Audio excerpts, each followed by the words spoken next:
ആധുനിക യുദ്ധങ്ങളിൽ രാജ്യങ്ങളുടെ ഏറ്റവും വലിയ കരുത്തുകളിലൊന്ന് മിസൈലുകളിലാണ്.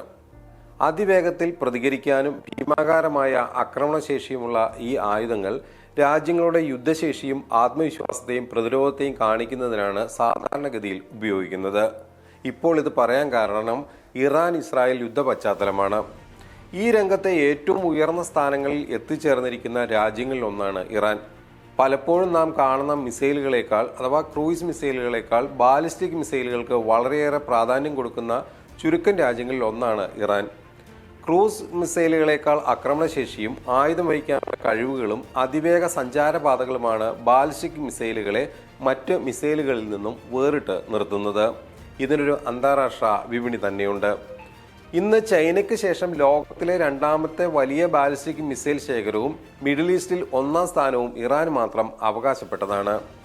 America, Russia, India, north Korea തുടങ്ങിയ രാജ്യങ്ങളുടെ ബാലിസ്റ്റിക് മിസൈൽ ശേഖരങ്ങൾ ഒരുമിച്ച് കൂട്ടി നിർത്തിയാൽ പോലും അത് ഇറാന്റെ ബാലിസ്റ്റിക് മിസൈൽ ശേഖരത്തിന് താഴെ വരൂ എന്നത് ചിലർക്കെങ്കിലും അത്ഭുതമുണ്ടാക്കുന്ന ഒരു കാര്യമായിരിക്കും. ഇതാണ് ഇത്തരത്തിലുള്ള മിസൈൽ ആക്രമണങ്ങൾ കൂടുതൽ വർദ്ധിക്കാനുള്ള പ്രധാന കാരണങ്ങളിൽ ഒന്ന്. 1979 ഇസ്ലാമിക വിപ്ലവത്തിന് ശേഷം ഭൂരിഭാഗ സമയങ്ങളിലും ഇറാൻ കടുത്ത ഉപരോധങ്ങളിലൂടെയാണ് കടന്നുപോയിരുന്നത്. ആയുധങ്ങൾ മറ്റു രാജ്യങ്ങളിൽ നിന്ന് വാങ്ങാൻ കഴിയാത്തതിനാൽ ഇറാനിയൻ ശാസ്ത്രജ്ഞരും എഞ്ചിനീയർമാരും ചേർന്ന് മിസൈലുകൾ നിർമ്മിക്കാനുള്ള ശ്രമം ഇറാൻ ഇറാഖ് യുദ്ധത്തിന് ശേഷം തന്നെ ആരംഭിച്ചിരുന്നു. റിവേഴ്സ് എഞ്ചിനീയറിംഗിലായിരുന്നു ആദ്യത്തെ ശ്രദ്ധ കൊടുത്തിരുന്നത്.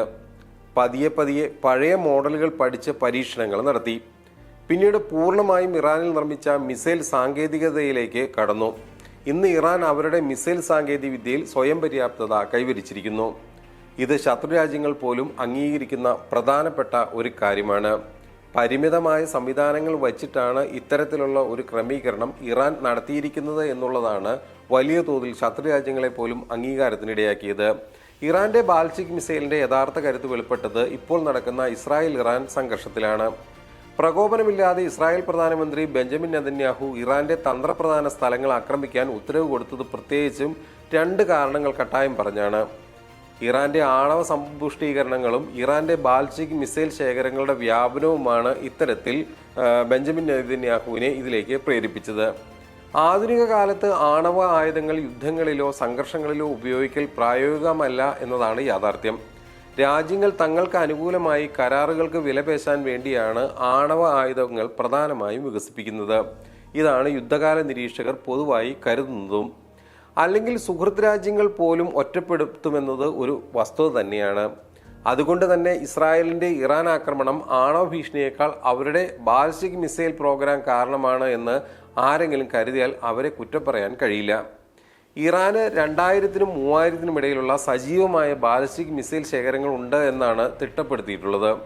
നേരത്തെ പറഞ്ഞതുപോലെ ചൈനയ്ക്ക് മാത്രമാണ് ഇതിൽ കൂടുതൽ ആയുധ ശേഖരം അഥവാ ഈ മിസൈൽ ശേഖരം കൂടുതലുള്ളത്.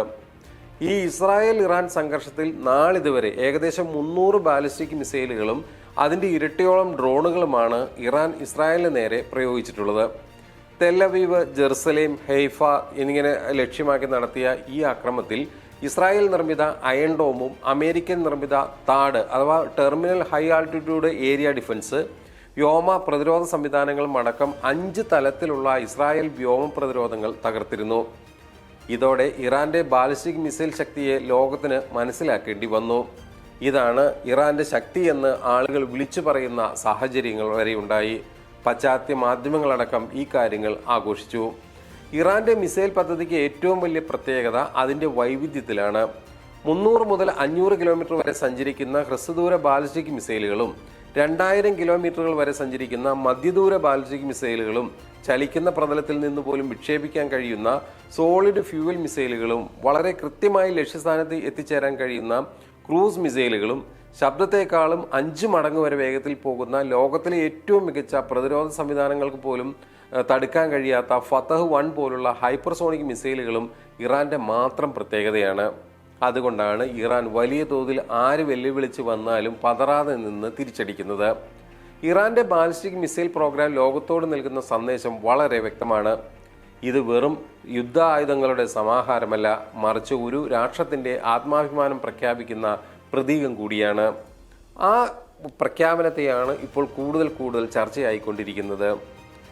അറ്റകുറ്റമില്ലാത്ത പ്രതിരോധ ശേഷിയിലേക്കാണ് ഇറാൻ മുന്നേറുന്നത്. അതിലൂടെ ഭീഷണിപ്പെടുത്തലുകൾക്ക് വിധേയമാകില്ലെന്നും അതിൻ്റെ പരിധികൾ ലംഘിച്ചാൽ ശക്തമായ പ്രതികരണം ഉണ്ടാകുമെന്നും ലോകം മുഴുവൻ മനസ്സിലാക്കണമെന്ന് ഈ മിസൈൽ പ്രോഗ്രാം സൂചിപ്പിക്കുന്നു.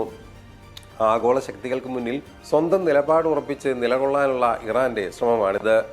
ഒരു രാഷ്ട്രത്തിന്റെ ആത്മാഭിമാനത്തിന്റെ പ്രതീകമായി ഈ മിസൈൽ പ്രോഗ്രാം മാറുന്നുണ്ട്. ഇതാണ് ഇസ്രായേൽ പോലുള്ള രാജ്യങ്ങളെ അമ്പരപ്പിക്കുന്നത്. തങ്ങളുടെ എത്ര വലിയ സൈനിക ശേഷിയും മുന്നോട്ട് വരുന്ന ഏതൊരു രീതിയിലുള്ള നീക്കത്തെയും തടയാൻ ഇറാൻ സ്വയം പര്യാപ്തമാണ്. 7ഓളം രാജ്യങ്ങളുമായി അതിർത്തി പങ്കിടുന്ന ഇറാനെതിരെ ആക്രമണം നടത്തണമെങ്കിൽ അതിനു മുൻപ് 4 വട്ടം ആലോചിക്കണമെന്ന് യുദ്ധകാല പശ്ചിമേഷ്യൻ മേഖലയിൽ നിന്നുള്ള വിദഗ്ധർ തന്നെ പറയുന്നു. ഓരോ ഘട്ടത്തിലും ആരൊക്കെ സഖ്യം ചേരുമ്പോഴും ഇറാൻ വലിയ തോതിൽ തിരിച്ചടികൾ നൽകിക്കൊണ്ടിരിക്കുകയാണ്. ഒരിക്കൽ പറഞ്ഞിട്ടുണ്ട്, ഫലസ്തീൻ ജനത ചിരിക്കുന്ന ഒരു സാഹചര്യം വരാതെ ഒരിക്കലും എന്ത് സംഭവിക്കില്ല.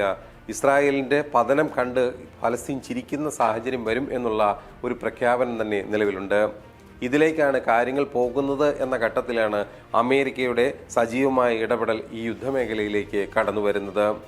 ഇറാനോട് യുദ്ധം അവസാനിപ്പിച്ച് താൽക്കാലിക വെടിനിർത്തൽ വേണമെന്ന് ആവശ്യപ്പെട്ടിട്ട് ഉണ്ടെങ്കിലും ഇറാൻ ഇതിനെ അംഗീകരിച്ചിട്ടില്ല. അതായത് യുദ്ധം നിർത്തിവെച്ചില്ല എങ്കിലും തങ്ങൾക്ക് യാതൊരുവിധ പ്രശ്നവുമില്ല, എത്ര കാലം വേണമെങ്കിലും ഞങ്ങൾ യുദ്ധം ചെയ്യാൻ തയ്യാറാണ് എന്നുള്ള സൂചന ഇവിടെ വ്യക്തമാകുന്നു. ചുരുക്കി പറഞ്ഞാൽ, മരിക്കാൻ തയ്യാറായി ഇറങ്ങിയ ഒരൊറ്റയാന്റെ മുന്നിലേക്ക് മരണത്തെ കാണിച്ച് വീമ്പിളക്കിയാൽ ഒരു തരത്തിലും മുന്നോട്ട് പോകില്ല എന്നുള്ള ഈ ലോകത്തോടുള്ള പ്രഖ്യാപനമാണ് ഇവിടെ നടക്കുന്നത്. ഏതായാലും ഓരോ ദിവസവും കഴിയുമ്പോൾ പശ്ചിമേഷ്യയിൽ കൂടുതൽ സംഘർഷഭരിതമായ സാഹചര്യങ്ങളിലേക്ക് നീങ്ങുന്നു. ഈ ഘട്ടത്തിൽ ഇത്തരത്തിൽ പോകുന്നത് യുദ്ധം ഒരു കാലത്തും നല്ലതല്ല. ഓരോ രാജ്യത്തുമുള്ള മുഴുവൻ ആളുകളെയും സാധാരണക്കാരെ അടക്കം വലിയ തോതിൽ അതിനെ ഞെട്ടിക്കുന്ന അല്ലെങ്കിൽ അവരെ ദുരിതത്തിലേക്ക് നയിക്കുന്ന കാര്യങ്ങളാണ്. ഇത്തരത്തിലുള്ള യുദ്ധക്കൊതി ആർക്കും നല്ലതല്ല. എന്തിൻ്റെ പേരിലാണെങ്കിലും ഇത്തരത്തിലുള്ള യുദ്ധം നാടിന് തന്നെ നാശമാണ്. ഏതായാലും അടിയന്തരമായി ഈ യുദ്ധം അവസാനിക്കുമെന്ന് തന്നെ നമുക്ക് പ്രത്യാശിക്കാം.